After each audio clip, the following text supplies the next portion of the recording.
Salve atinados e atinadas, esse é o TinoCast, o podcast da indústria criativa de Pelotas. O TinoCast é um podcast parceiro do grupo DDD 53 e a gente está gravando aqui no Alma Studios. Vida e alma a ideias e criações. Aqui no ladinho tem um QR Code que leva para o nosso Instagram, onde lá na bio tem os links para diversas coisas nossas. Tem o link para o YouTube, tem o link para o Spotify, para o Apple Podcasts, nosso plano comercial, e também um link para o Apoia-se, onde através de contribuições a partir de R$15, você ajuda essa iniciativa a continuar. Queria agradecer aos nossos apoiadores, Lacute Pizzas, que daqui a pouco vai chegar uma pizza bacana aqui para nós, e a Zós Cervejaria. Hoje a gente está tomando uma Helles ali, inclusive com pessoas aqui concorrentes aqui, né? Espero que gostem da cerveja, né? Já conhece, né? O que mais que eu tenho que falar? Esqueci. Patrocinadores. Ah, sim. Temos mais um apoiador, que é a Livraria Vanguarda. A gente tem uma promoção na Livraria Vanguarda através do site, né? Comprando em www.livrariavanguarda.com.br e usando o cupom TINO, a gente te concede 10% de desconto. E uma parcelinha disso vem também para nós aqui no TinoCast e ajuda a nossa iniciativa. Queria agradecer a Agência em Comum, como é que eu podia me esquecer? Pô, tá advogando em causa própria também, né? E hoje eu acho que a gente vai ter um quadro da Em Comum. Olha! Que a gente não tá usufruindo da contrapartida, Muito que bem, é ter um gostei. quadro por mês. Gostei. Então vamos ter hoje. E queria também agradecer ao nosso patrocinador Master. Eu queria fazer um convite para vocês. Vocês não conhecem o nosso patrocinador Master, né? Nosso patrocinador Master, ele está localizado na volta de um lago, onde as pessoas correm. É o Meio Café, então? Ou é o câncer? Onde as pessoas correm, trabalham. Tá morno. Tá Tá esquentando. Trabalham, moram. E é um lugar feito para proporcionar bem-estar, né? Para ser um lugar menos para carro, mais para pessoas. Vocês sabem que lugar é esse? Cidade para as pessoas. Que lugar é esse? Você sabe? Vou deixar pro Charão. Parque Una já. Olha só. Nem combinamos. Então, muito obrigado, Parque Una, que é um bairro para ser vivido agora. Gente, hoje a gente vai falar sobre como que os restaurantes podem influenciar na cultura de uma cidade. E aí eu tenho umas perguntas norteadoras aqui, que não é para vocês responderem, mas ao final desse programa a gente vai ter falado sobre elas, eu acho. A cultura entra pela boca? O que define gosto de uma cidade? Ou gosto de uma cidade? Um restaurante pode mudar um bairro ou uma cidade? É possível servir território em um prato? O que tem mais força? O cardápio ou o contexto? Empreender com comida é empreender com memória? Para conversar sobre esses assuntos, eu tenho dois convidados especiais aqui do ramo da gastronomia. Primeiro é o Jorge. O Jorge é chefe. Jorge Cury é chefe e empreendedor aqui no Sul. Está à frente de projetos que unem gastronomia, cultura e arte, transformando o cenário local com afeto e criatividade. Ele comanda casas como o Madre Mia, o Nave, o Meio Café e o Canto Restaurante, que fica no Parque Una, junto com o Meio. Sempre valorizando ingredientes regionais e o vínculo com o território. Acredita na cozinha como expressão coletiva, capaz de transformar e conectar pessoas. Seja bem-vindo, Jorge. Muito obrigado. Obrigado, Flávio. Obrigado, TinoCast, pelo convite. E eu começo com uma certa polêmica, porque eu discordo do tema da nossa conversa. Olha. Que eu acho que a gastronomia ela não influencia, ela é parte da cultura da cidade. Ela que cria vínculos, Acho que em Pelotas a gente tem o Café Aquários como um ponto de encontro, de referência. Não vou falar dos meus negócios, ao menos não nesse momento, mas eu acho que a influência da gastronomia, ela tá nisso. Ela vira uma referência para dentro da cidade de cultura. E qual é o teu arroba? É @Jorge Cury. Muito bem. E nosso segundo convidado é o Guilherme Charão. É publicitário com especialização em marketing estratégico e mais de 10 anos de experiência em marketing e empreendedorismo. Atuou em agência de publicidade e liderou a expansão regional da 99 em Porto Alegre. Hoje é sócio fundador da cervejaria Roca e cofundador da Fábrica Roca. onde une visão de mercado, gestão e paixão pelo fazer local. Seja bem-vindo. Valeu, obrigado. Vou com aquela frase matadora, então, que me pediram. Eu acredito que empreender é um ato cultural, né? Quando tu constrói cidade, quando tu constrói lugares para as pessoas se encontrarem. Essa é a minha frase matadora, Cuca, que tu pediu. E qual é o teu arroba? Bem ensaiado. Meu arroba é Charongui. Bem, Não entrega o roteiro do Cuca. E aqui do meu lado está a Flávia, nossa co-host. Tudo bem, Flávia? Tudo jóia. Para provar a vida é preciso sujar o prato. @FláviaXBarros. Na mesa está a comida e à mesa o alimento da alma. @Cuca em Comum. Profundo, olha. Não fui tão místico quanto você na construção. Eu vim mais para discordar já direto. Já veio com a polêmica. O tema tá errado. Gosto, é isso Eu aí. vou fazer agora a pergunta da Incomum, tá? Ótimo. Hoje no café da agência lá, nós conversamos e eu disse, hoje no Tinocast eu vou falar com o Fábrica Roca e com o pessoal do Madre Mia, né, do Jorge. E aí me disse, eu quero perguntar. Eu quero a receita da coxinha do meio. Nesse nível já. Essa é o incomum? Pergunta. É incomum pedirem receitas. E é incomum a gente negar, que nem a receita da maionese dos círculos. A gente esconder algumas coisas para nós. Essa é pergunta de brincadeira. A gente não quer receita. Não, mas você tem papel e caneta para anotar? É isso, eu esqueci. Eu ia pegar um bloquinho e ia te Mas tá gravado, gente. Mas vocês estão com pouca tecnologia. Acho que nos introduz a assuntos, porque eu acho que os lugares, eles são feitos de receitas, mas eles são feitos da energia que tem no entorno deles, né? Então, a coxinha do meio, ela é boa consumida no meio, no Parque Una, com tudo que tem à volta. Isso que torna ela boa. Acho que pouca gente se dá conta disso e às vezes tenta replicar em outro lugar e acaba não sendo a mesma experiência, a mesma expectativa, porque ela não vai ser igual mesmo. E fora isso, a mesma receita feita por uma pessoa diferente, ela é outra receita praticamente, né? Não pode, né? Tem que ter padrão. Acha? Tem que ter padrão. Eu sou intuitiva, então eu não consigo fazer 2 vezes o mesmo bolo, porque eu mudo alguma coisa. Mas tu não é profissional do bolo. Eu nunca poderia, óbvio, poderia ter. Mas aí ele tá fazendo numa equipe que treinou para repetir aquilo. A partir do momento que ele disponibilizar a receita da coxinha, cada um vai fazer uma coxinha diferente. Supondo que eu disponibilize, né? Que eu não... Não, mas já tá aqui como é que é? No texto do... Não, e tem tanta variável que não se transmite na receita, né? Sei lá, temperatura do óleo, a qualidade do óleo. Tu vai dar uma receita, tu não vai dizer, tu usa esse óleo nessa temperatura. Não, e o recheio da coxinha, eu imagino que seja uma coxinha de frango, é bem clássica mesmo. Que eu não como carne, então eu não conheço. Até fiquei curiosa pela coxinha de frango. Mas o próprio preparo do frango, por mais que tu explique, é difícil repetir, né? Outra pessoa que não é treinada, né? E Guilherme, me diz uma coisa. O empreendimento de vocês nasceu em torno de uma cervejaria, né? Isso. Vocês antes tinham só a cerveja e depois que vocês começaram a ter a ideia de servir também, né? Isso. Tudo começou, a gente era cigano ainda, né? Em Porto Alegre. Então a gente terceirizava a produção em outra cervejaria. E aí quando eu vim para Pelotas, né? Aí junto com o Buba, a gente montou a fábrica, né?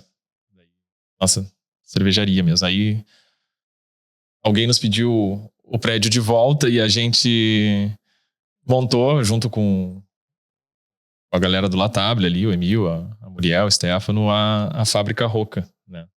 Pra ter o espaço juntar a gastronomia do Latable com a cervejaria. Foi bom ter se mudado de prédio? Foi bom. Foi bom, né? Bom. O que parecia ser um revés se converteu numa oportunidade, né? Isso. E a Roca sempre esteve junto com a gente, né? No Madre, a Roca sempre foi super presente, sempre foi um grande parceiro aí. Tem ainda cerveja lá da Roca? Tem, até tem. Acho que tem, né?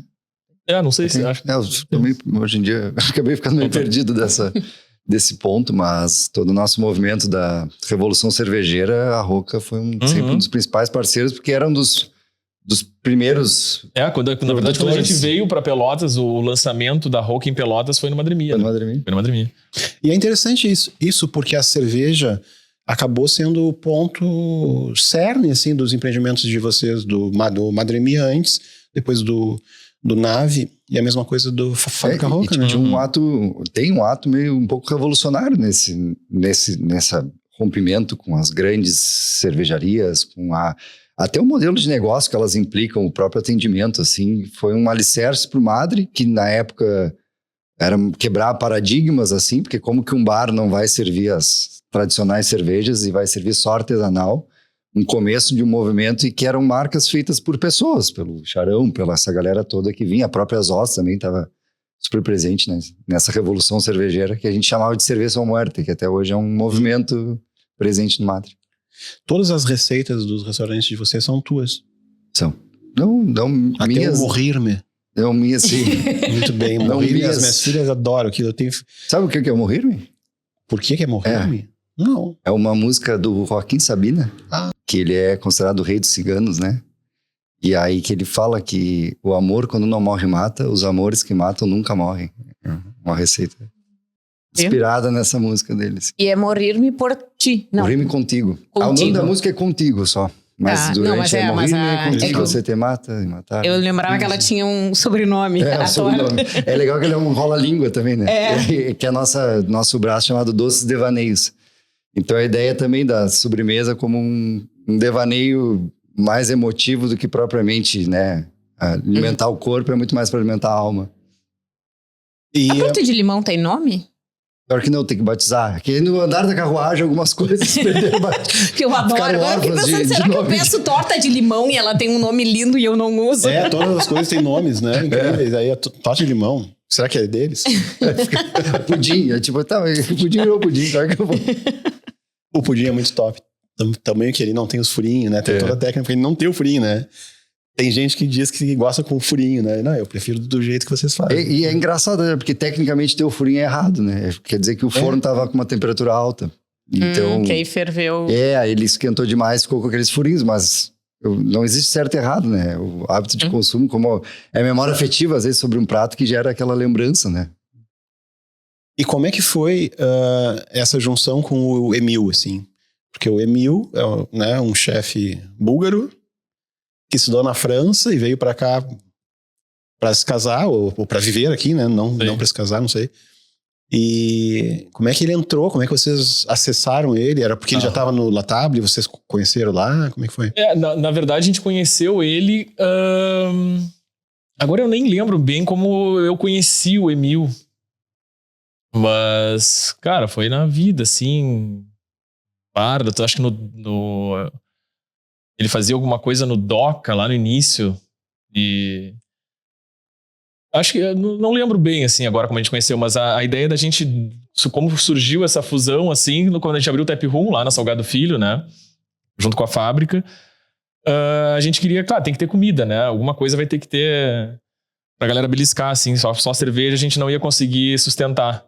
E aí, a ideia era ter alguma coisa simples assim, de um prato, alguma coisa. E aí que a gente chegou no Emil, convidou o Emil, Emil não quer assinar lá algum rango pra gente ter, pra servir com cerveja e tal. E ele topou, e aí a gente começou com as pizzas lá. E aí que a gente conheceu o Emil, que a gente criou esse laço, essa relação. E as pizzas já eram dele, né? Isso, lá no Tap Room já eram dele. E era tipo quadrada a pizza, não era... Eram redondas. Não era napolitana, assim? Com a técnica napolitana, não? Ou era pizza? Não era napolitana, era um forninho... Era pelotense. Eu tinha a impressão que eram quadradinhos, eu não sei porquê. Não, eram redondos. Tá, e a tua função dentro do Fábrica Roca hoje é o quê? Tu tá só na cerveja? Tu tá na gestão? Faz. Eu fico cara, todo mundo pega hoje de tudo um pouco, né? Mas, claro, cada um tem a sua frente, né? A minha frente hoje na Roca ali é marketing, eventos, curadoria, branding, ambientação, tudo isso que engloba, assim, parte de experiência, assim. Sim. E o Jorge faz só chefe, só é o chefe, não? Hoje eu sou chefe, só isso. Eu só faço a comida. Não, eu sou chefe executivo, meu cargo seria esse, né, dentro do grupo. A minha responsabilidade toda é o que tange a comida, mas desde a parte de compras, gestão de estoque, a toda essa criação, até quando tu pergunta, a receita é tua, é até injusto falar que a gente tem mais de 40 cozinheiros hoje trabalhando junto com a gente. lideranças muito boas que cresceram dentro de casa, então não é um trabalho só meu, eu sou talvez o capitão do barco, mas que precisa de todos os marinheiros ali, mas é assim que a gente vai se organizando. E até o Sharon comentou que a gente tem as funções específicas, claro que a gente acaba empreendendo, tu te mete não, mas tu te envolve em tudo, né? A parte tributária, a parte empresarial, de gestão como um todo, mas a gente tem funções bem claras dentro da nossa sociedade e que quando dá briga, quando um se mexe no trabalho do outro, é aí que dá as confusões. Assim. Quando vocês formataram o Madre, né, que foi o primeiro empreendimento, tu entrou já com a concepção ou tu foi convidado depois? Assim, eu queria só entender da concepção, do estilo, do conceito, enfim. Tentando dar uma resumida, mas eu, final de 2007, início de 2008, eu fui morar na Inglaterra, saindo do cassino. Sou criado no cassino, minha família é de lá, então acredito na região sul como um todo. Ia ser um gap year, para ficar um ano estudando inglês, trabalhando, e comecei a trabalhar com gastronomia, não tinha essa pretensão de ser chefe de cozinha, de trabalhar com isso. Não se falava muito disso, não se tinha esse reconhecimento da profissão como um tal. Era meio a profissão dos renegados, assim, não tem o que fazer, vai lavar louça, vai para a cozinha. E eu acabei gostando disso, e o que era para ser um ano acabou se tornando quase 5. E eu voltei para o Brasil no final de 2011, início de 2012. Sem saber muito o que eu ia fazer, eu fui muito novo e voltei novo também. E eu morava em Porto Alegre na época. E, paralelo a isso, os guris, o Rodrigo e o Raul, que hoje são meus sócios, tiveram a história com a Cubo, com a agência de publicidade, que saiu aqui de Pelotas também.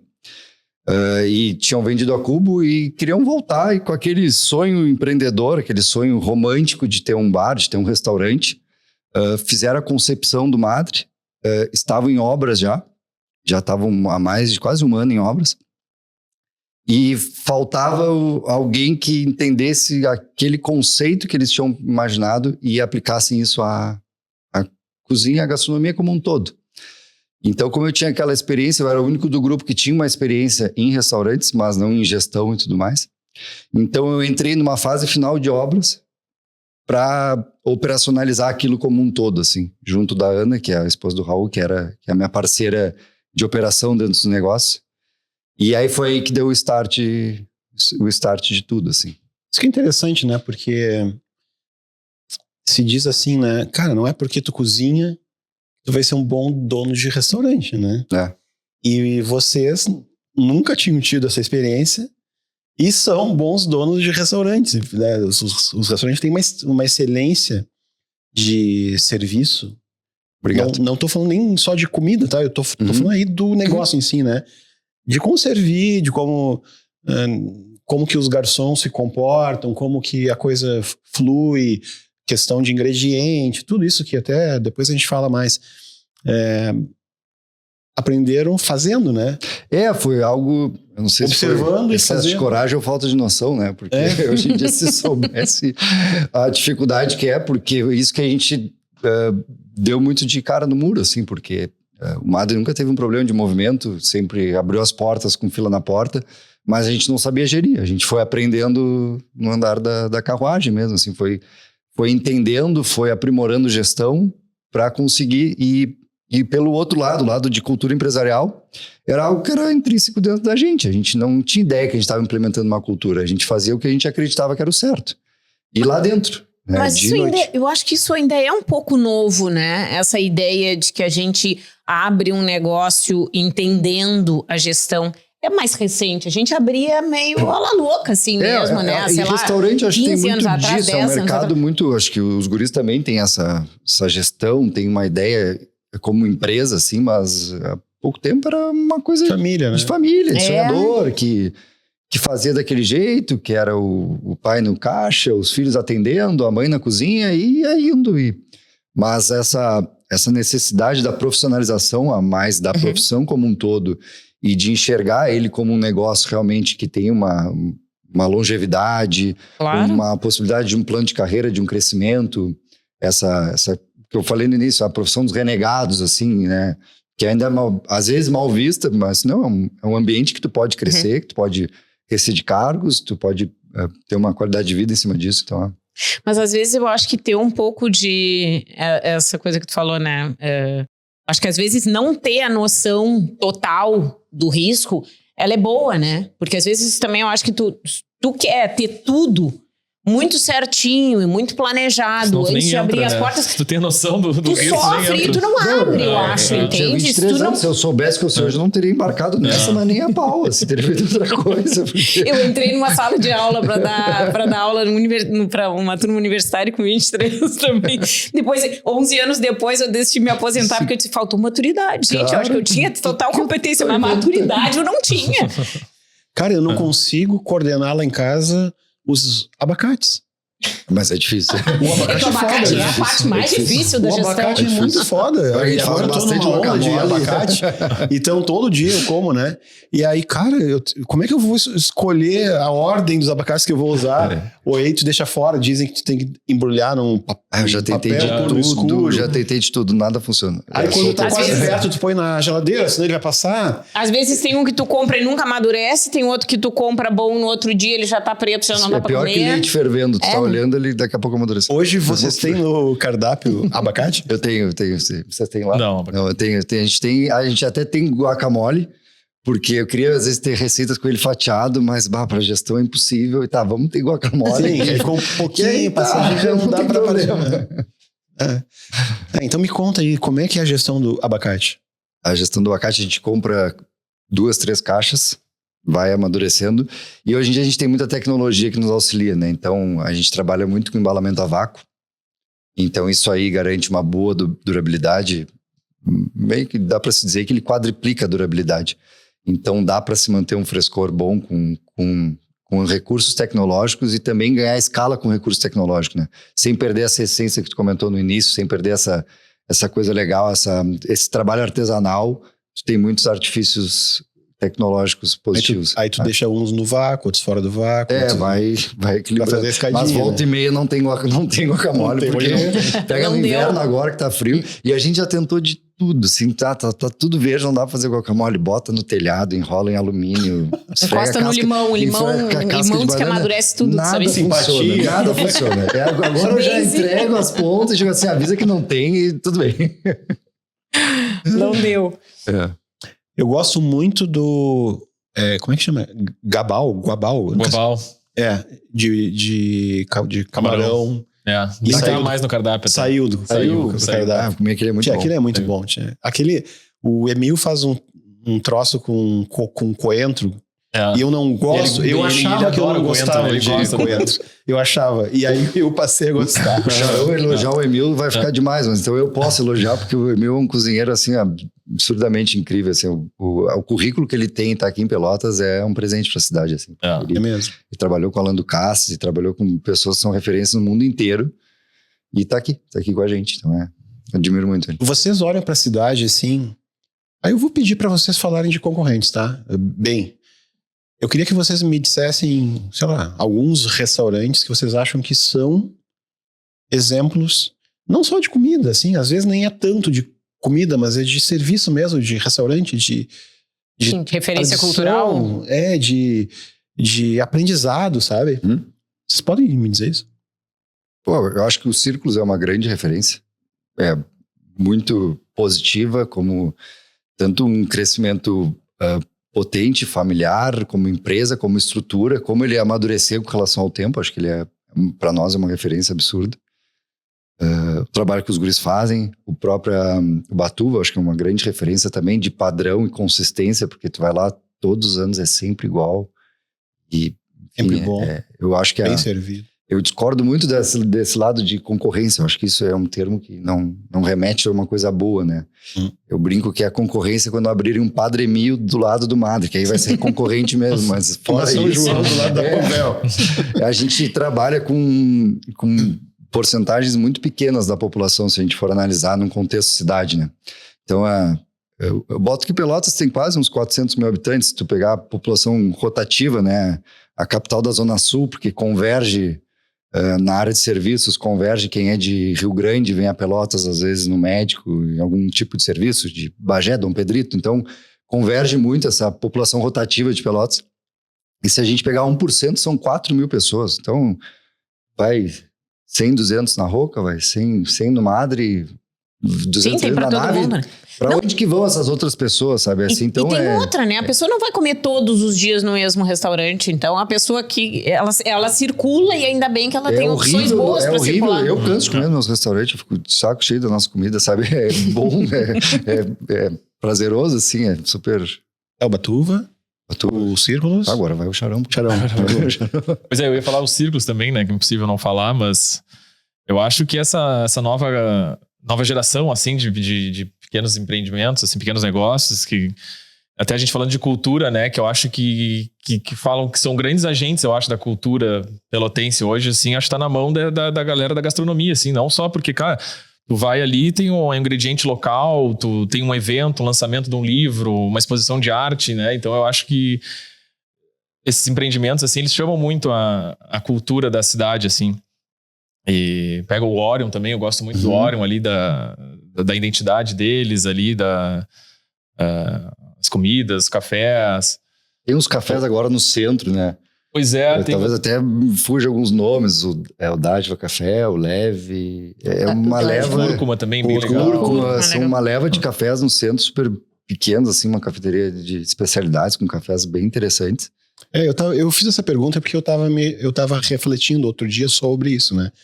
Abre muita coisa, fecha muita coisa, às vezes coisas com comidas boas e tal, mas restaurante de tradição que tá há muito tempo, e para não falar no de vocês, falar de outros, né? Eu concordo com o Batuva. Eu acho o Lobão uma coisa assim, de um aprendizado assim, de décadas e décadas fazendo aquilo, Cruz de Malta. Agora o Cruz, que reabriu, também tá muito bom, né? E tem um no Laranjal que eu adoro, que é o Fumaça. Já foram lá? É muito simples, mas é tudo e sempre muito bem feito. Muito bem feito. Fumaça é muito bom. O Cantinho do Peixe Pronto é um lugar muito legal também, bem bom. A pescaria do Nani, que eu achei um crime que ela teve que sair lá da Barra, que eu acho que era que ela segue sendo boa ali onde ela tá, na frente da lagoa. Mas lá tinha outra. Mas na Barra tinha até o fato de chegar lá, era uma certa mística que tinha na volta. Né? Eu ia bastante. Mas isso é uma coisa legal, né? Porque eu moro no Laranjal e tem dias que eu penso assim, hoje eu quero almoçar olhando pra lagoa. Não, a gente não tem muitas opções ali, né? Eu sou apaixonada pelo Laranjal, eu sou bem bairrista, eu acho a coisa mais linda. Eu gosto do cassino, mas pra mim o cassino é feio. E Laranjal eu acho aquela coisa linda. Não vamos entrar nessa agora. De estrutura, assim, entendeu? Pra tu curtir, pra tu ficar ali, né? É outra coisa, é outra vibe. É aquilo, para carro e vem vento, e aí voa areia. Então é outra memória. E pra mim é super afetivo, porque toda a minha vida eu fui. Mas eu acho tão lindo que seguido eu passo e eu olho aquele shopping Mar de Dentro. Eu disse assim, um dia algum empreendedor vai vir aqui, um investidor, vai botar esse troço abaixo, eu acho muito feio. Você vai botar esses troços de container cheio de coisa linda pra comer. Imagina que coisa linda. Pegar aquele baita daquele terreno, né, que tem uma área de árvore e tal pra trás. Bota container, bota um monte de gente servindo coisa pra isso, pra tomar um chopp, uma cerveja artesanal, comer uma... coisa boa ali na frente. E outra, o Laranjal tá cada vez mais perto, né? Em termos assim... As tá unificando já a cidade. Não, e as pessoas se acostumam, não acham mais longe. Tem que ir lá, né? Antigamente, tem que ir lá, né? É uma viagem. Então. E a gente se acostuma, mas essa coisa que vocês estão falando dos frutos do mar... É engraçado porque as pessoas às vezes vão ter assim, nossa, mas tem tudo isso de fruto do mar. Sim, porque tu tá ali. Eu outro dia fui comer num buffet bem simples, tem ali, ele disse assim, a pessoa perguntou, hoje não tem peixe? Ele, não, porque me entregaram congelado às 10 da manhã, geralmente chega às 7. Tá na beira da lagoa. E vem da C3, né? Então, não, é legal isso, porque é uma praia, né? Tem uma colônia de pescadores ali que alimenta o centro também, mas eu acho que tem uma área aqui. A pesca, nós todos como região, a gente não faz nem ideia do quanto que a gente alimenta o Brasil inteiro de frutos do mar, até mesmo a Europa, né? Então, tem atum que sai de Rio Grande, vai para leilão no mercado público de São Paulo e a gente nem fica sabendo. Tem polvo de Rio Grande que é exportado para Portugal e para Espanha que também a gente não fica nem sabendo. Mas de uma maneira incrível aqui. Mas de uma maneira genérica, eu acho que a gente, por ser gaúcho, tem muito essa coisa da carne, né? Da parrija. E esquece que tá numa área se a pesca fosse organizada, Se a pesca fosse organizada, o Rio Grande do Sul era o estado do peixe, não da carne. Se a pesca fosse... Aí entra uma parte, é um outro assunto, dá um outro podcast, assim, mas parte tributária, de organização, de cultura empresarial também, sim, dentro da pesca, de incentivo, mas tem um potencial enorme, tem muita coisa sendo exportada daqui. Sim, um litoral enorme, né? Litoral enorme. Tem o cantinho da... Como é que é o nome do cantinho Esse de não sei quem? Pronto. Não, é o nome de uma pessoa. Da Gi, na Z3. Da Gi, diz que agora tem um... na Z3. Z3. Como é que a gente chama? Aquilo? Um trapiche. Um trapiche que vai até a beira, que é a Mas coisa o mais exemplo linda, do né? gaúcho é que ele vai pescar e faz churrasco, né? Vai no cassino, é muito isso, assim, esse é o recorte do gaúcho, né? Ao invés de comer o peixe, ele come a carne. Foi-se, eu acho, a época dos restaurantes com os cardápios gigantescos. Não é nem aconselhável por uma questão até de quantidade de ingrediente, frescor e tudo, né? E até dificulta a escolha do cliente, né? E os cardápios de vocês são bem enxutos, né? Mas eu percebo que vocês também ficam se reciclando, né? De tanto em tanto tempo, trocam, oferecem novas coisas, que eu acho que é bacana isso, né?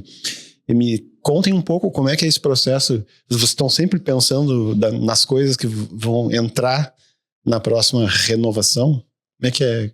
Eu acho que é um desafio, a gente tem que sempre se adaptar, né? Até a Flávia estava falando, né? É uma pena que o Laranjal não tenha, por isso que é um desafio também, porque a gente tem o nosso inverno que judia muito, né? Então, é uma pena a gente não ter um restaurante lá no Laranjal e não ter mais lugares, e às vezes um lugar massa que abriu, fechou. Esse é um desafio que tem um lado bom, que aí entra essa questão do cardápio, assim, que também o lado bom, que acho que influencia muito a cultura também, é de se reinventar, né? Tu tem que estar sempre...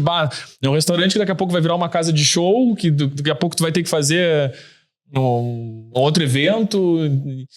E o cardápio, assim, essa função da gente pensar o cardápio é bem isso, eu acho. De reinventar a função do BAU mesmo. A gente fez o teste AB ali, viu, cara, não tá saindo, tem que tirar. Foi o tempo dele ali, vendeu quando... Só eu comia. Não, e no início até vendia bastante, assim, só que, cara, é isso, né? E tem que ser sangue frio também pra tirar isso. E Pelotas, assim, a gente tem a nossa cultura, assim, a galera é mais caseira, assim, cara. Diferente de Porto Alegre, assim, que o happy hour funciona, a galera sai do trabalho e vai direto tomar uma cerveja. Aqui a galera já é mais caseira, então... É um desafio, assim. Então, daqui a pouco, cara, tá ali, tá bom, cara, a galera cansou, já quer outra coisa. Então, isso aí faz tu te reinventar, fazer coisa diferente, diminuir o cardápio, enfim. E essa... Da onde vem pra ele? Deixa ele falar das inspirações pros cardápios. Não, até complementando um pouco o que o Charão falou e pegando aquele gancho do início, a gente abriu o Madre com a proposta que o cardápio é trocar de 6 em 6 meses. E é uma loucura trocar cardápio. É desgastante. 6 meses é pouco tempo, né? É pouco tempo, mas a gente tinha isso. Por inconsequência, né? Por não saber direito. Não conhecia o ramo. Só que isso foi... No início era legal, porque a gente, quando dava os 6 meses, tava pegando trocar, a gente... tá o preço totalmente errado. A gente foi aprendendo com isso também. E vai mirando, mas vai tentando manter um equilíbrio. Porque acaba que... Hoje o Madre fez 13 anos, né? A gente deixou de ser uma novidade e virou um clássico. Então, acaba tendo algumas responsabilidades com algumas coisas que viraram emblema da casa, assim, elas deixaram de pertencer a mim como criação, a morrer, mas eu não posso mudar a receita. Às vezes eu queria mudar, o chocolate tá super caro, será que... Mas mudou, né? Nada. Há um tempinho atrás, não? Não trocou o chocolate, eu achei que ela tava mais doce. Não trocou nada, não pode. Até assim, eu queria às vezes, vou trocar, de repente vai mudando, muda hábito de consumo. É tu que tá mais amarga. Eu me desacostumei, mas o paladar não retrocede, a gente vai diminuindo o açúcar e as coisas ficam mais doces. Deve fazer uns 3 anos que eu não como morrer, não sei, sabe assim, parar pra comer uma fatia dela. Mas...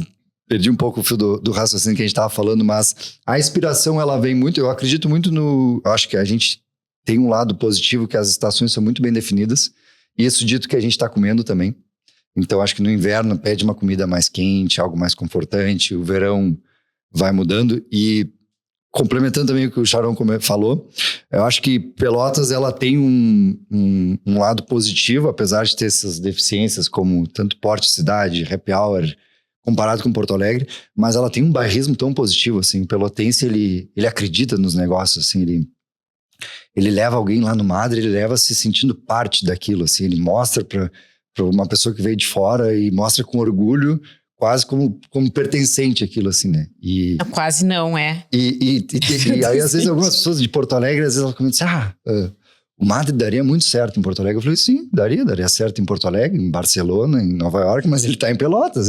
Nosso lugar é aqui, virou uma afirmação também para nós, assim. Eu tenho um amigo meu, que é Guilherme, tem o nome dele, ele mora em Porto Alegre.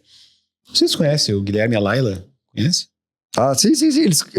Eles casaram, não foi casaram no Madre, mas conheceram alguma coisa e o pós-casamento, o pré-casamento foi lá no Madre, inclusive. Bom, enfim, ele diz que o Madre é o lugar do mundo que ele mais gosta.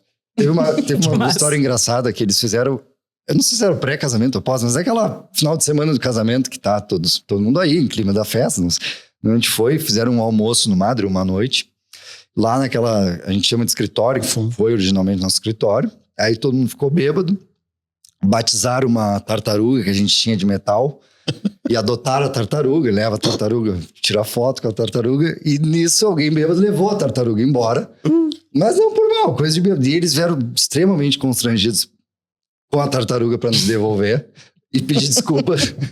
E aí isso foi tão legal, porque eu disse, não, faz o seguinte, então, leva a tartaruga para casa de vocês e lembrem da gente com esse carinho que vocês estão. É um presente. É um presente, virou um presente.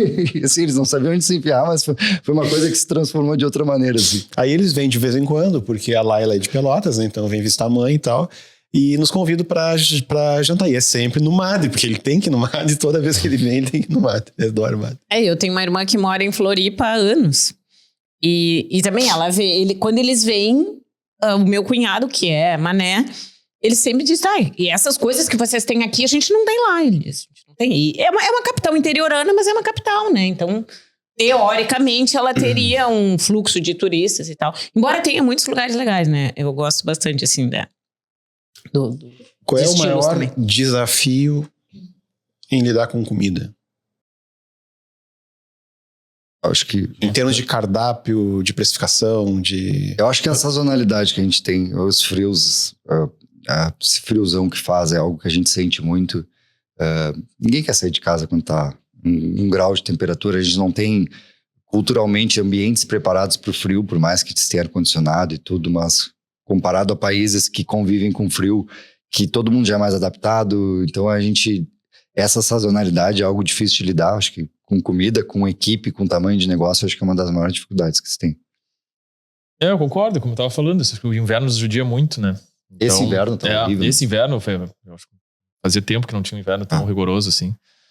E é o grande desafio, assim, que é o lado positivo que faz a gente se reinventar, né? Bolar coisa diferente, chamar gente, né? Criar evento, enfim.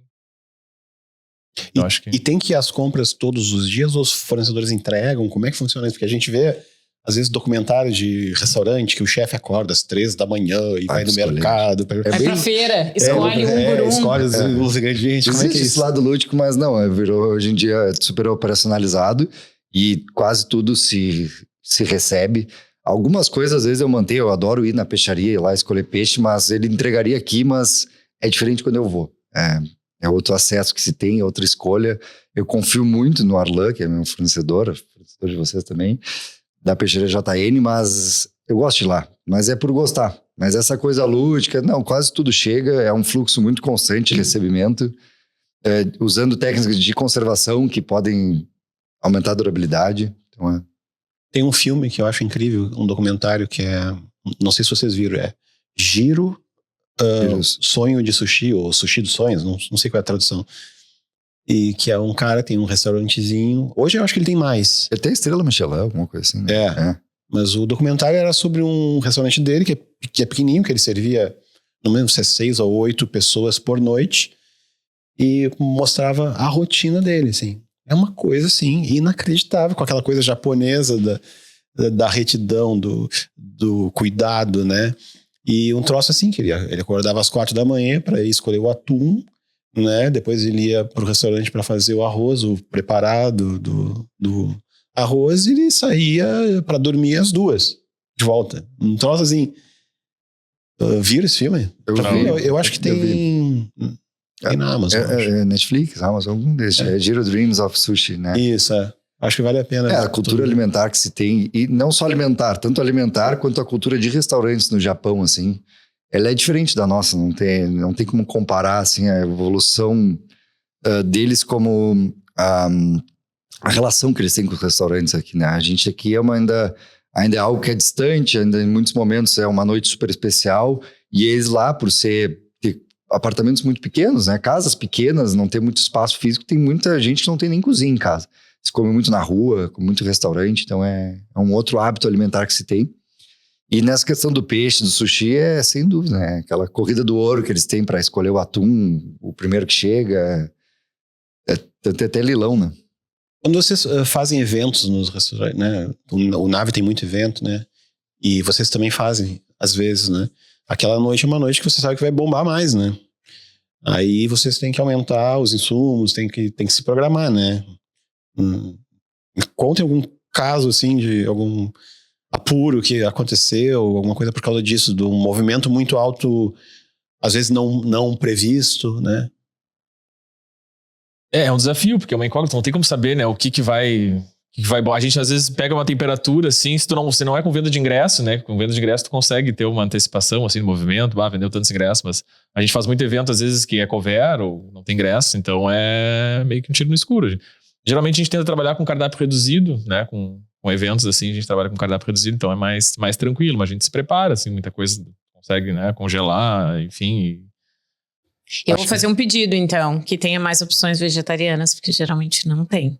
Quando o cardápio é reduzido, eu olho e não tenho nada que eu posso comer. Às vezes é um espetinho. Batata frita. Batata frita. Eu digo pro meu nutricionista, ele sabe fritura, eu digo fritura, eu não posso tirar, porque em muitos momentos eu só tenho batata frita como opção, então eu não posso tirar. Fritura eu tenho que seguir comendo abraçada no resto da vida. O que tu come como proteína, assim, qual é a tua ingestão? Eu como ovo, cogumelo e grãos, né, num geral, assim. Eu acho que isso aí envolve um lado cultural, e que ambos os nossos negócios têm, que é a questão do buffet por quilo no almoço, né? E que, comparado com Porto Alegre, com outras cidades, é um fator cultural. O pelotense, ele é adaptado a comer buffet por quilo. Então, em termos de giro de estoque, é uma boa ferramenta que a gente tem nos negócios, e para aquele evento que não foi tão bom quanto imaginava, uma reprogramação, precisar escoar algum ingrediente ali, né? Consegue no almoço, porque tem mais giro também. E é algo muito particular de Pelotas, porque tu vai em Porto Alegre mesmo, é mais buffet livre, funciona muito em almoço executivo, um prato mais à la carte, mas aqui não, aqui é cultura da cidade, parte disso. O buffet não serve só, então, para atender um outro horário, mas também para lidar com essa logística de alimentos, é uma boa alternativa para a logística de insumos. Assim. Ele é mais rápido também, né, pro dia a dia, assim. Pro dia a dia ele é muito adaptado, chega E eu vou dizer, os dois presentes aqui, pra mim, são restaurantes que eu frequento muito, porque eu adoro quando eu posso escolher num buffet, porque é isso, né? Às vezes eu chego e não tem muitas opções. Então eu adoro que eu posso... Quando eu penso, e agora pego esse ou esse? Eu me sinto assim, uma rica, sabe? Assim, que fartura, gente, eu posso escolher se eu quero. Hoje eu almocei no Madre e eu ficava assim, será que eu pego? Pego esse... Ou pego esse, porque aí tinha um que acho que era de espinafre e o outro de cogumelo. E eu peguei um pedacinho de cada um, porque eu queria provar os dois. Então, é bom, assim, me sinto rica quando a gente tem como lema, a gente nunca usa carne para temperar, né? Eu digo assim, que às vezes, em muitos lugares, é batatinha com bacon. Na serra, a salada é com radish bacon. Então, é sempre a proteína. É proteína, a carne, né? Quando a gente consome, ela tá ali puramente, mas a gente tenta o resto todo não ser... Mas essa a gente não tem o emblema de ser vegetariano, mas tu vai ver 80% do buffet é vegetariano. Mas essa é uma cultura que quando a gente começa a deixar de comer carne, tu percebe que é isso. Às vezes vai pegar uma rúcula e tem bacon, tem presunto na rúcula. Tu não consegue pegar nem a salada, porque eles conseguem botar em tudo. Aí tem uma salada com não sei o quê, tem frango. A outra tem salmão. Tudo tem só um bocadinho. Tá, mas tu quer perguntar alguma coisa? Não. Porque eu queria perguntar. Aí das trocas de cardápio. Então tem essa questão...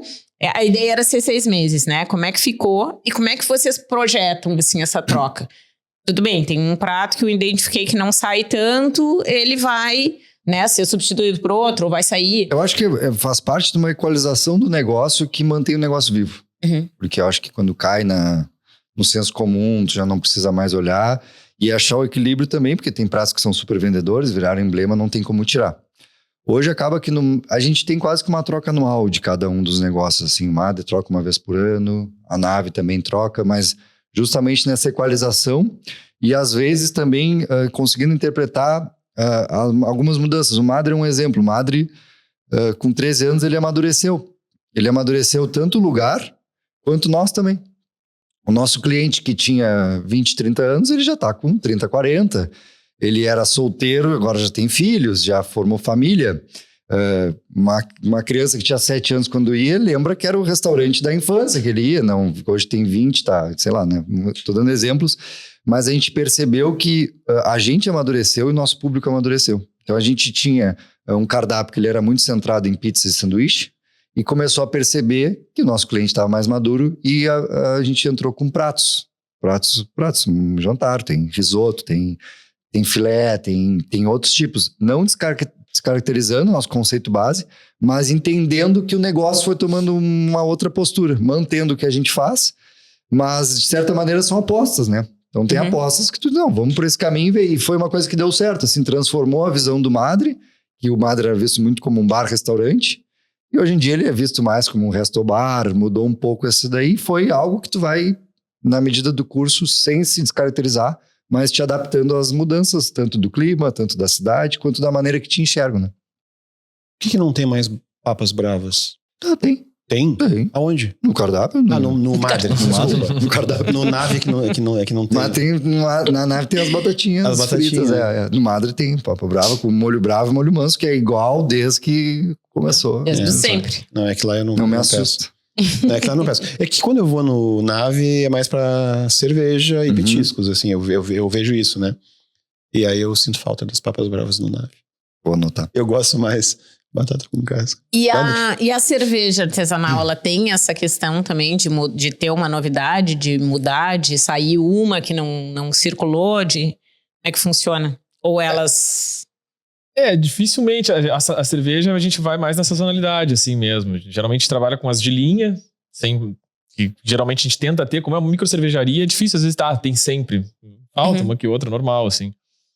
Mas... A IPA e a Pilsen não pode faltar. A IPA e a Pilsen são os carros-chefe, assim, que a gente tenta não faltar, mas às vezes pega o auge do verão, às vezes chega a faltar a Pilsen, né? Mas normal. Até a Heineken às vezes chega a falta. Então... Vocês vendem Heineken lá? Não. Não, tá. E... tu deu um exemplo só. Sim, não, se até a Heineken consegue não fornecer para todo mundo. Mas a cerveja... Mas é isso. A gente faz diferentes, aí sai, mas assim pode voltar, mas a gente não... Difícil a gente extinguir uma cerveja. Tem cervejas às vezes que faz tempo, anos que a gente não faz, mas nada impede a gente voltar e fazer. E quantas em média tem diferentes no cardápio, assim? Geralmente a gente gosta de ter poucas e boas, assim. Então a gente tem 8 torneiras, então... Eu acho que a gente bastante, mas então a gente quer ter essas 8 de qualidade nossas e não... Agora eu vou fazer uma pergunta pro Chão. Vamos lá. Como que tu enxerga hoje em dia o mercado da cerveja artesanal como um todo, assim? Tu acha que ele teve o pico, caiu um pouco e atingiu um platô e agora Com certeza. Agora tá vivendo a maturidade da maturidade, eu acho, né? Porque teve aquele boom que... Bom, Porto Alegre, tu via dezenas de cervejarias artesanais, hoje tu olha... Enxugou muito, né? E tá acontecendo um movimento que já acontecia nos Estados Unidos, né? Califórnia ali, que até quando eu fui pra lá eu vi que já tava acontecendo e até quando eu vi o Baca, eu tava meio que previ assim, cara, vai acontecer no Brasil isso e realmente que tá se tornando a coisa local, né? As cervejarias, antes a cerveja de Porto Alegre vende pra São Paulo, Rio, a gente na época fazia isso, vendia. E hoje tá vivendo essa maturidade de consolidar localmente, assim, né? De ter as cervejas locais. E também, cara, o desafio tá no comportamento também, né? O comportamento mudou, né? Do mercado. A galera tá mais... Tá bebendo menos. Tá bebendo geral, menos. E, o som. mas até com qualidade, tem isso também, né? Bebe menos, mas com mais qualidade... Mas tá passando por um processo, assim, bem delicado, digamos assim, né? Diferente. A gente sente isso, assim... A gente sente que o consumo tá diminuindo, mudando, assim, a forma de consumir. E até o estilo, né? Hoje, cara, antes que a galera gostava de stout, IPAs, fortes e tudo mais, a galera, hoje o consumo é total nas leves, assim. Cervejas low carb. Fizeram muita cerveja ruim nesse meio tempo que assustou muita gente. Claro, né? Acho que teve esse... isso aí, Isso acaba com o mercado, claro, assim, também, né? As pessoas tomaram, ficaram com dor de barriga, ficaram pesadas. Ainda mais no mercado que tava engatinhando, assim, tu vai fazer uma cerveja... Cara, gente que nunca teve contato com cerveja artesanal, tomou uma cerveja ruim, não quero mais, nunca mais. Não, eu acho que as industrializadas também se atentaram para isso e deram uma melhoradinha. A gente tem mais opções industriais que são melhores do que se tinha antes, Sim. né? É. Vejo isso. Opa, o celular de vocês tá ligado?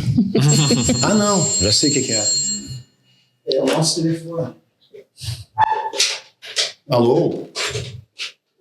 Oi, Fabiano. Tudo bem? É o Fabiano do Parque Una. Sim, tô aqui com o Jorge aqui. Ele vai contar agora para nós também sobre o canto. Que abriu lá há pouco. Tá bem, vou perguntar então.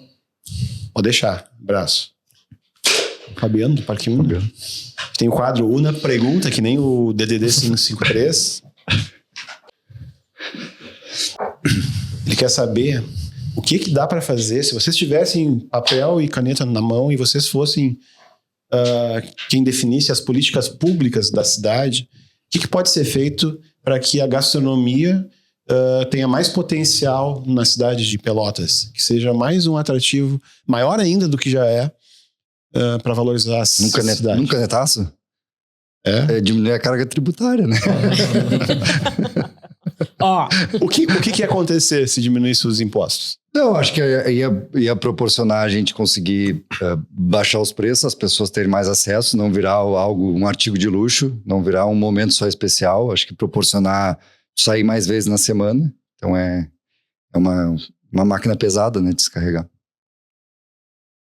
Não tem alguma outra ideia?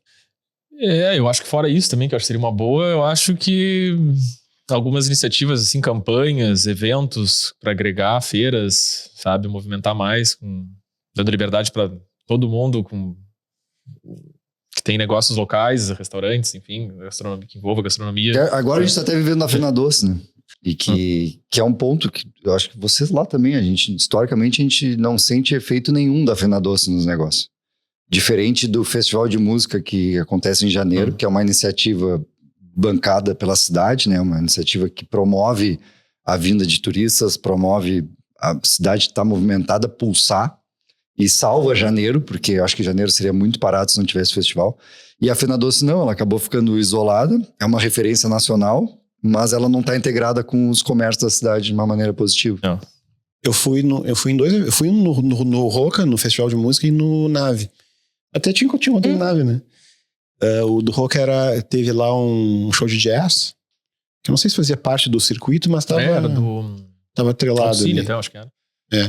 Mas no Nave era um evento oficial, sim, acho. Sim, faz parte da programação. E o que tinha de estudante de música ali, de músico do país inteiro ali, era uma coisa muito linda de ver. Eu acho que a gente não faz ideia do quão é legal esse festival. Por a gente viver aqui, tá, e já ser parte, é surreal, assim, porque tu anda pelo centro, o cara passando com contrabaixo, o outro maestro francês, o mundo inteiro aqui. E os sotaques, assim.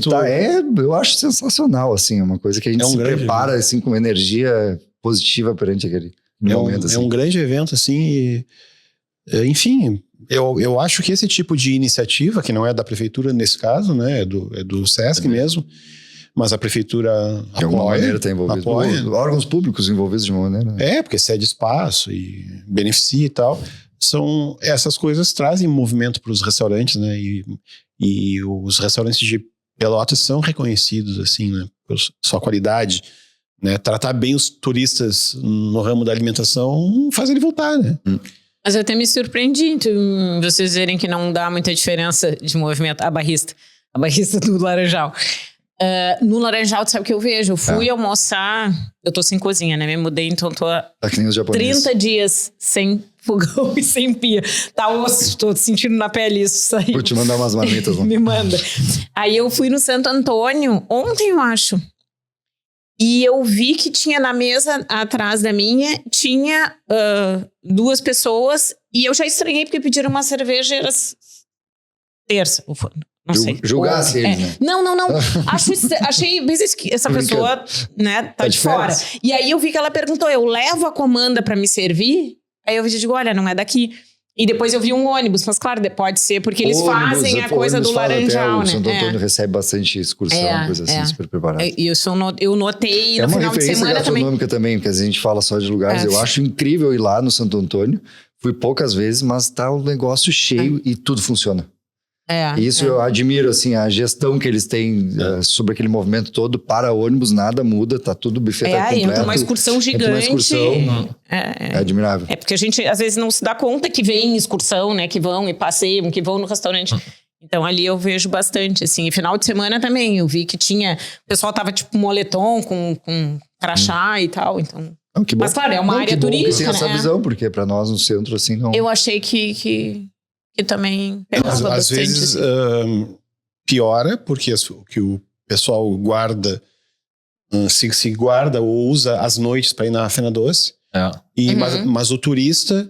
É que eu acho que na Fena Doce, o turista é meio bate-volta, sabe? Eu acho que o restaurante ele tem... Por mais Pelotas seja uma cidade de médio porte, eu enxergo que tem um lado geográfico dentro do restaurante que tu vai. Tu vai no Laranjal, porque tá perto da tua casa, porque tá ali, não quer se deslocar, eu não quero atravessar tudo pra ir e tal. E a Fena Doce acaba gerando isso. É muito legal o centro de eventos que foi criado, tem um porte super bom, mas acabou desconectado da cidade. Então acho que vem excursão de, sei lá, de Bagé, ela nem entra na cidade, ela fica ali e vai embora. Polêmica. E agora eu me lembrei de uma coisa. Glutamato monossódico. Mas assim, vamos dar água pro vinho. Fomos da lagoa pro glutamato. Eu tô falando isso porque eu não percebo nos pratos de vocês o uso disso. Mas eu vou num restaurante... É um crime. É um crime, né? Eu vou num restaurante e percebo, eu sou muito sensível. Borbulha a língua, assim, né? Cara, tu dá uma garfada e aquilo explode na tua boca. Ai, que coisa boa. Aí tu dá outra e tu... Aí tu dá outra e tu tô cansado. Né? E depois tu te sente mal no outro dia. Tu tem azia, eu tenho. Fala um pouco disso, do hábito que essa indústria tem. A Flávia comentou da questão do açúcar, né? Tu te acostumar com o açúcar, o glutamato ele vem nesse lado negativo, que a indústria, de uma maneira geral, ela caga com o nosso paladar, propriamente falando. Porque são sabores que não tem na natureza. Então, o glutamato monossódico ele é uma bomba de receptores que tu tem na língua, que dá uma bomba de informações pro teu cérebro que é muito difícil conseguir com um alimento natural ter aquilo. Acho que cabe do talento do cozinheiro também buscar isso. Então, por isso até que se trabalha com fermentados, com muita acidez, são coisas para tu também chocar o teu paladar, que ele ficou mal acostumado com aquilo, né? Então, fora o lado de ser cancerígeno e tudo mais, mas falando mais da parte sensorial e gustativa, assim, é um ponto se questionar, né?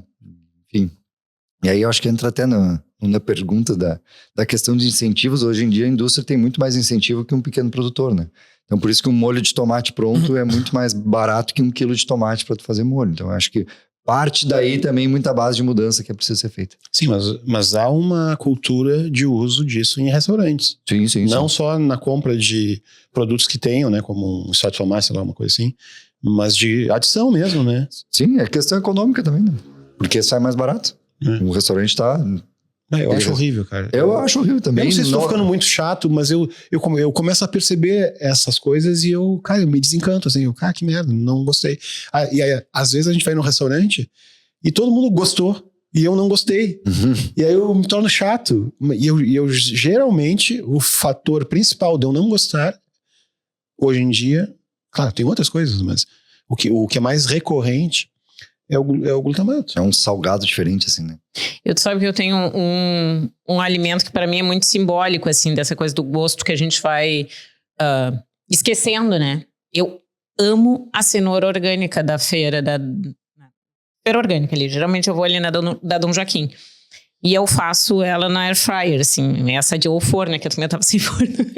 Então e é uma coisa assim, tu pega e tu come, e aquilo é muito gosto de cenoura. E as pessoas às vezes provam e dizem assim, mas é muito forte o gosto da cenoura. É gosto de cenoura. A gente se acostumou a comer cenoura sem gosto. Aquela nitrogenada desse tamanho. E tem um gosto assim, mas é muito intenso. Até a Estela vai, né? Um parente da Arpa Sul, da feira da Dom Joaquim, é uma feira, ela é agroecológica, tem, sei lá, 30 anos, acho que quando nem se comentava. Então a Pelotas tem historicamente um vanguardismo em muitas frentes que é inexplicável, assim, pro porte de cidade, lá da gente tá no sul do sul, que quanta coisa nasceu daqui. A Feira Orgânica da Redenção em Porto Alegre, que é super conhecida, não tem há 15 anos. E aqui já 30 anos já tinha esse movimento todo, que é muito bacana. Eu acho que as iniciativas de vocês e o Madre, que é mais antigo, né? Mas eu acho que trouxe um frescor em termos de opções, né? Porque a gente estava meio encaixotado, assim, né? Tinha restaurantes bons e tal, mas era aqueles mesmos pratos. É a cozinha internacional, é o risoto, é a massa, é a carne, né? O churrasco, sei lá o quê, né? E a criatividade, eu acho, do cardápio e a diversidade dos cardápios, eu acho que me fez ter mais vontade de sair para jantar. Tu sabia que tu estava alimentando uma cadeia toda, que não era só uma coisa só. Assim. Não, eu digo assim, pela curiosidade de comer uma coisa nova e diferente.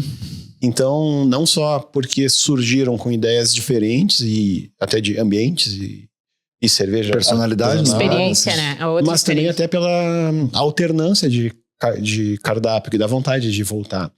Às vezes eu paro de ir num lugar porque de novo a mesma coisa, né? Então eu busco outro e aí vocês... Mas às vezes também tu volta por aquela coisa, né? Eu sou assim, né? Eu sou muito disso, eu assim. não sei por onde ir, às vezes eu fico na dúvida, assim. Quando eu acho um troço que eu gosto muito num lugar, eu só como aquilo. Né? Nos círculos, eu como sempre o X-coração.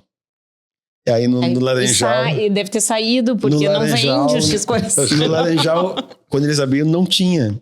E aí no Instagram... Quando é que vai ter X-coração? Mas é o tipo de coisa que eles estavam comentando, né? Uma curiosidade ali dos círculos é que 80% da venda é de 2 lanches só. O Bauru Círculos e o Bebom. Qual que vende mais? Círculo ou Bebom? E aí eu vou ficar te devendo, acho que é o Círculos. O Círculos. Acho que é. O Bebom é mais famoso e o Círculo. É mais... Eu como Bebom quando eu vou lá. Mas tu imagina, e 80% do teu faturamento são 2 lanches. Os outros tu tem pra isso, pra agradar pra agradar. E o terceiro mais vendido é o vegetariano. Tu come com a maionese? Com maionese. Com certeza.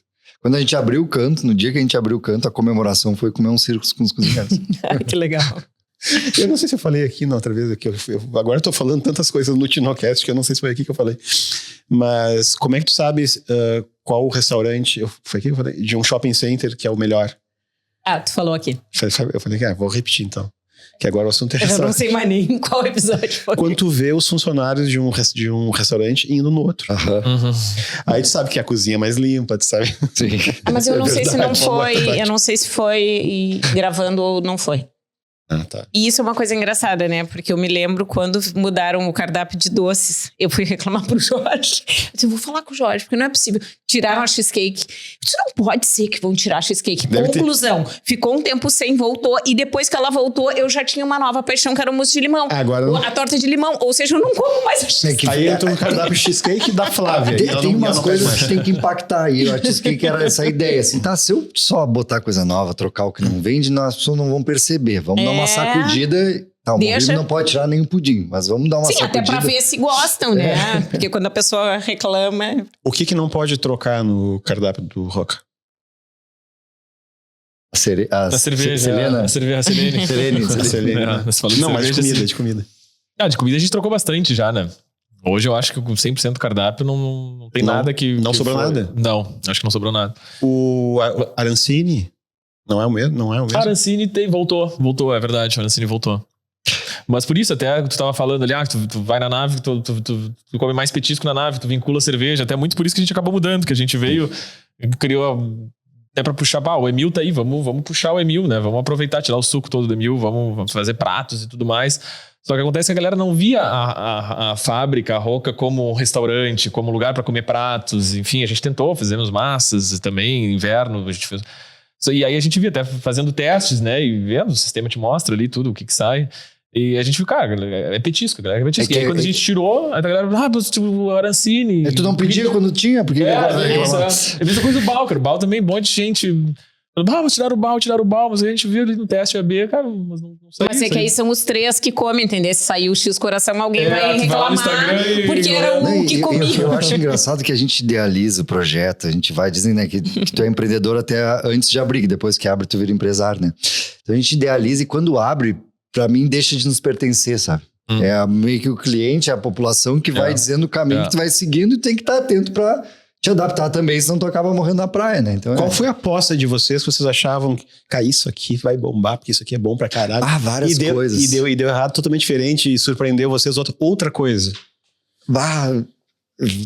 Teve um sanduíche de pastrame que a gente fez no Mado uma vez, que eu disse, isso aqui vai ser assim. Aí dá o que falava, vou abrir era um sanduíche de pastrame num pão de sonho, assim, um sonho frito, era uma mistura, e dizia, cara, vou abrir Nova York, um negócio pra vender isso, que vai ser, e não vendeu nada. Não virou, assim, mas muitas coisas a gente acredita fielmente, mas acho que acho que até isso, a gente acredita e idealiza muito, né? E com o passar do tempo, o nosso tempo de resposta ele foi ficando cada vez mais curto e rápido, né? Nem curto, é rápido. Porque às vezes tu tem que dar, como qualquer negócio, dar um tempo, deixar se consolidar, ver se vai.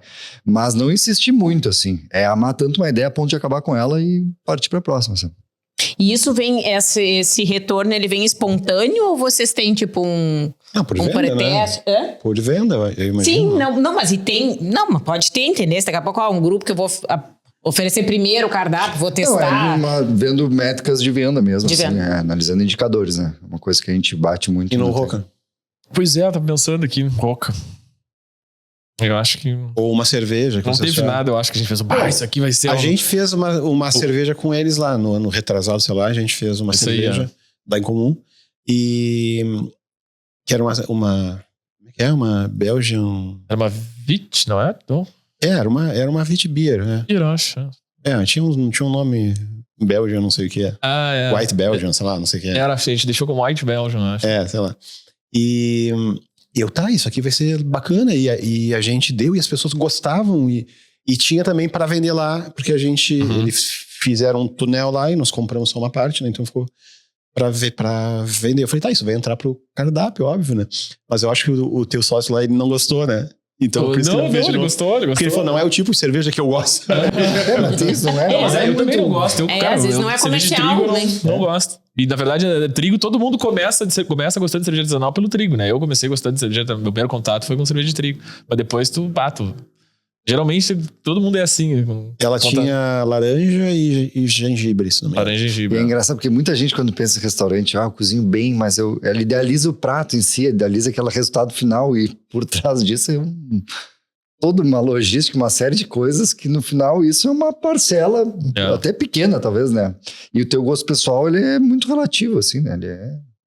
Vocês usam inteligência artificial na sua rotina? Uso bastante.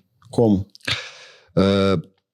Assim, desde eu particularmente uso muito para concepção, às vezes de conseguir direcionar melhor ideias, desde formatação, conceito do canto, como desenhar ele, o nosso mais novo negócio que nasceu com inteligência artificial, porque os outros já não existiam ainda, né? Até mesmo agora a gente está começando a implementar agentes de inteligência artificial para justamente captar dados, coisas que a gente tem que jogar para planilha, editar, formatar melhor, na parte de controle de estoque também. É um mundo novo que está se abrindo muito forte, assim, a gente está cada vez mais inserindo a inteligência artificial nos negócios mesmo. Nossa. E tu? Também, mais parte organizacional, assim, cronogramas também, por exemplo, a campanha dos 10 anos da Roca também, usei bastante. E a função de concepção de ideia também, de formatar ou até lapidar algumas ideias, né? Tu bota coisa crua ali, psicólogozinho, assim, né? Conversa, discuto com a inteligência artificial, a gente bate boca. O Cuca também. Tu também, eu adoro dar umas mijadas. Agora tá uma vez eu disse pra ela que ela era uma inteligência artificial nem tão inteligente assim. Essa magoa. Magoa, mas é muito educadinha, puxa muito saco. Acho que a tua ideia é melhor. Agora tá aquela trend trouxa pra caramba, que é do... A gente tava brincando. Como é que é a tua? A benção. A benção. E aí elogia todo mundo, tipo, tá... Mas eu achei massa. Não, a gente também usa aqui. Na verdade, tem 5 respostas e vai dar as mesmas assim pra todo mundo, né? A gente também usa aqui, né? E aqui, só que aqui ela faz as perguntas. Eu digo pra ela do que é o tema e ela, eu quero fazer uma pergunta. Eu só tenho que encontrar. Ela vai se vingar de mim agora. Olha a pergunta que ela fez. Qual foi a refeição mais transformadora da sua vida? Pros dois. Aquela que mudou o jeito de ver uma cidade, uma cultura ou até um negócio? A refeição mais transformadora da vida de vocês.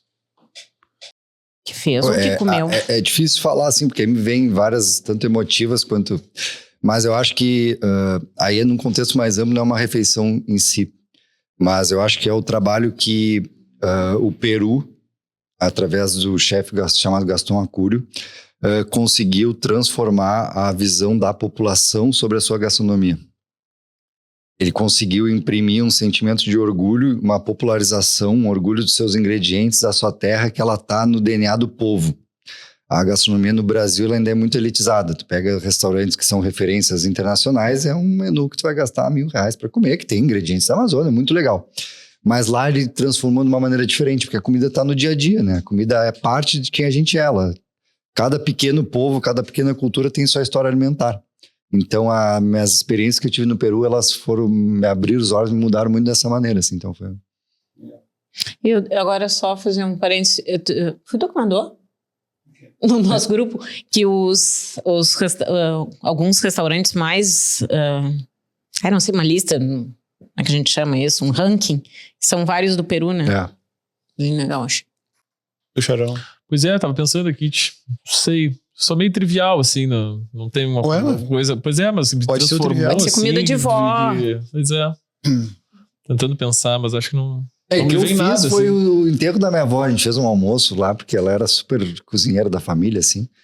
E quando ela faleceu, eu disse, não vou ficar, vou fazer uma comida pra família toda. Tem homenagear. Aí tem um monte de tia, então ela juntou, assim, devia ter umas 30 pessoas, ficou todo mundo bêbado. Foi um baita almoço e aquilo ali foi marcante. No momento que era pra ser super triste, foi uma baita confraternização da família, assim. Então. Sim. Ontem teve em Porto Alegre não sei se chama de collab, que o Capincho recebeu o Brutus, de Paris. O Brutus é um restaurante de 2 brasileiros, gaúchos, Porto Alegrenses. E que estudaram na Cordon Bleu, não sei se os dois, enfim. Eu conheço bem porque eles são amigos de um amigo meu, né? Legal. E, cara, eu já fui no Brutus, assim, e o Brutus é do caralho. Tu fosse lá já? Não, eu acompanho muito o trabalho do Brutus, não conheço o chefe, me dou muito bem com o Chambeck, do Capincho, mas eu acho incrível porque eles quebraram aquela lógica e eles servem comida brasileira muito bem feita, uns frango assado, coisa mais linda, assim. Cara, o galeto do Canto é inspirado no frango assado do Brutus. Eu sei como é que faz o frango. Sabe como é que faz? Bom, o frango, eu nunca comi um frango tão suculento, porque geralmente frango assado ele acaba que fica seco, né? Eles pegam e como é que é? Eles dão uma tostada nele, tá? E depois eles penduram em cima do braseiro ali, a uma altura considerável, para ele ficar só na manha, assim. Então tu come ele parece que tá cru, mas ele não tá cru. Ele não perde o suco dele. Tinha um troço assim, ó, absurdo, que no domingo eles fazem o frango assado, seguindo também a tradição de comer um frango no Brasil no domingo, né? Que tu vai na maquininha lá. Eles e eles estão bombando lá. Estão bombando. Eles receberam uma carta da prefeita com uma referência por serviços prestados a Paris. Legal. Tu imagina isso, cara? Não sabia disso. Eles constam entre os 20 melhores restaurantes de Paris. E eu acho que isso vem de encontro que tu tinha comentado ali, do que o Madre trouxe, a influência que teve na cidade como um todo, que antes se tinha muito a gente tinha uma visão muito de importar as coisas, né? Importar propriamente dito, aquela coisa de assim, eu tenho meus tomates são italianos, meu azeite vem da Itália, e importar ideias também, que são hábitos diferentes, um hábito que se tem de consumo lá e que achar que a gastronomia tem que ser replicada, ela não é replicável, né? E eu escuto muito falar, às vezes amigos, já escutei assim, um amigo meu foi morar em Santos. E ele disse assim, eu vou abrir um Bauru em Santos, porque não tem Bauru em Santos, eu vou abrir um Circos e vai... Não, é outro hábito de consumo, não vai conseguir replicar isso, assim. Talvez em São Paulo, que tem pra todo mundo. É um exemplo prático, né? Que a gente tem, assim, de coisas pequenas, mas... São Paulo tem pra todo mundo, né? Tem pra todo mundo. Aí vai dar, mas até os tem X em São Paulo, tem Bauru em São Paulo. Tem Pão Véu. Tem Zafari. Tem Guanabara. Mas tu tava falando um troço que... sim, tu tava falando do chefe peruano que fez uma gastronomia lá, que fez não, né? Que percebeu ou incrementou ou transformou ela um pouco para que as pessoas tivessem orgulho dela, né? Eu acho que isso também, a gastronomia tem essa função um pouco, né? Ok que as pessoas têm orgulho da comida que elas fazem no dia a dia, mas quando aquilo fica de uma maneira mais exportável, digamos assim, que atrai pessoas de outros lugares, eu não sei se foi exatamente isso que esse peruano fez, Mas tornar o troço mais atrativo e dar orgulho para as pessoas. Olha, esse o troço sentimento de daqui. orgulho. E eu, às vezes, passo isso de uma maneira que as pessoas acham que, chefe de cozinha, a comida da minha sogra é maravilhosa. E é super simples. Ela faz, tipo, arroz com galinha, feijão, mas é muito bom. E aí a gente acha que não, que a comida tem que ser super incrementada e diferente para agradar e não enxerga como essa nossa simplicidade que é parte da nossa cultura. Esse orgulho que se tem sobre a nossa comida, sobre os nossos ingredientes, sabe? Vocês já fizeram collab que nem essa do Bruto, do Capincho, assim? De chamar um chefe para... Já fizemos algumas. A gente fez uma vez, o Círculos tirava férias, agora não tira mais férias em fevereiro. Não, acho que era, né? Não, tinha férias coletivas. Tinha férias coletivas, sim. né? E aí uma vez, isso aí deve ter sido 2014, 15, a gente por iniciativa própria, o Circo tava de férias e a gente fez um Madre Borracho, que era um Madre Bebum inspirado, era um hambúrguer até na época.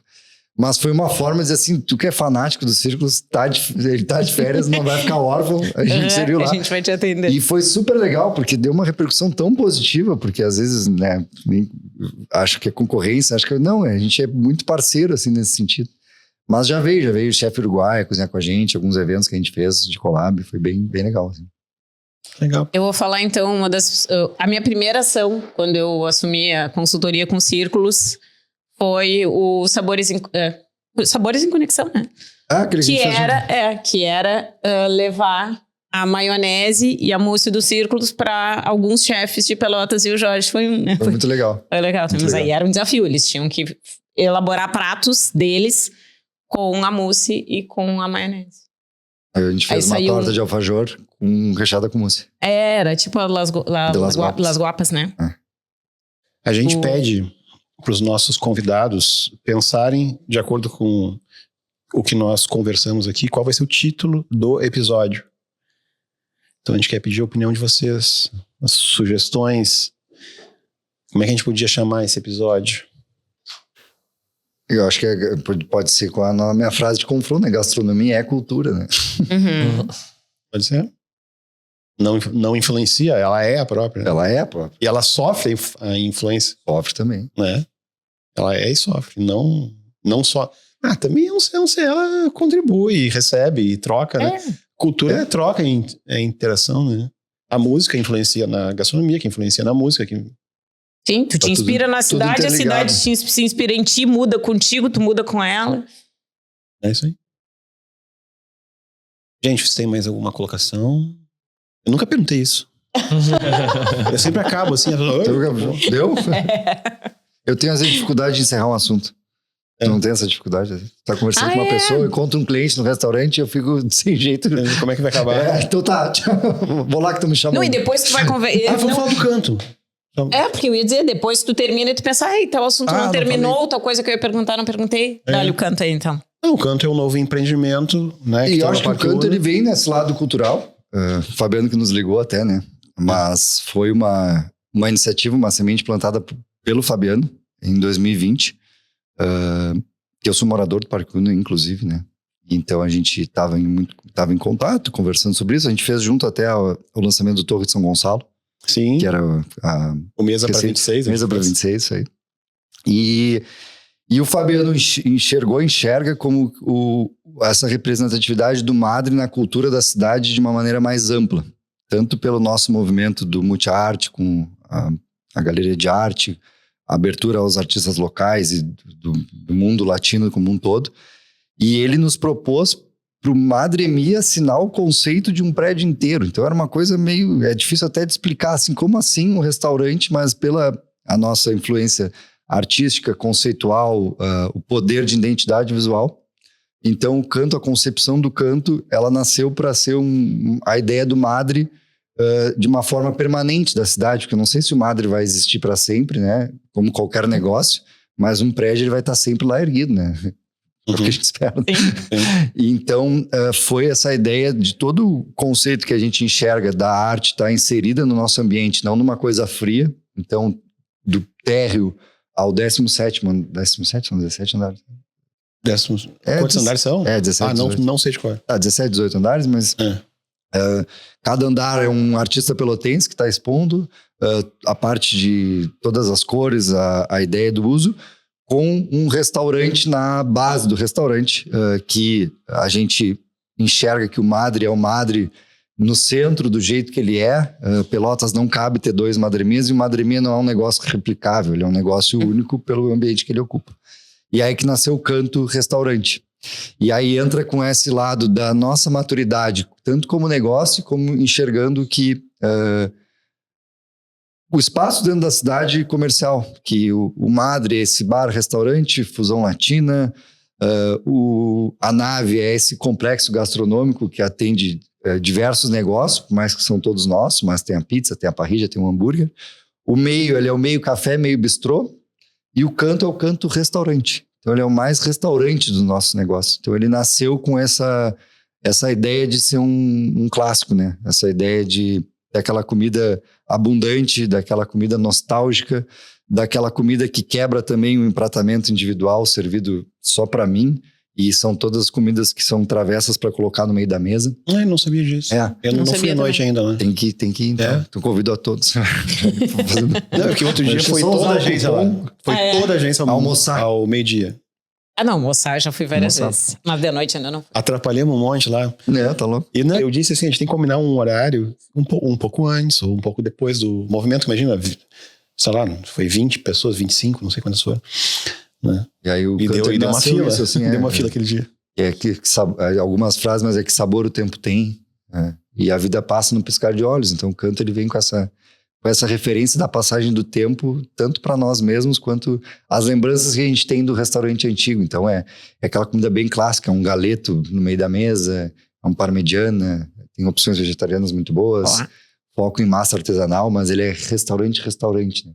E hoje em dia, nós mesmos, até é difícil explicar o Madre, o que é o conceito do Madre, restaurante, galeria de arte, fusão latina, não cabe numa frase. O Canto é Canto Restaurante. Ele é uma comida...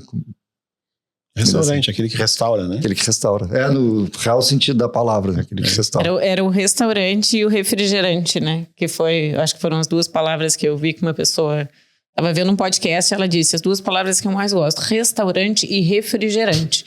O restaurante é o que restaura e o refrigerante é o que o restaurante começou com as casas de restauração, né? Era literalmente que serviam sopas para viajantes, né? E aí começaram a gente de escola esquece, né? O que significa. Então tá, gente. Esse foi o TinoCast, o podcast da indústria criativa de Pelotas. Se você ficou até agora, curta, se inscreve no canal. É isso aí. Até o próximo. Valeu. Valeu. Aquela câmera.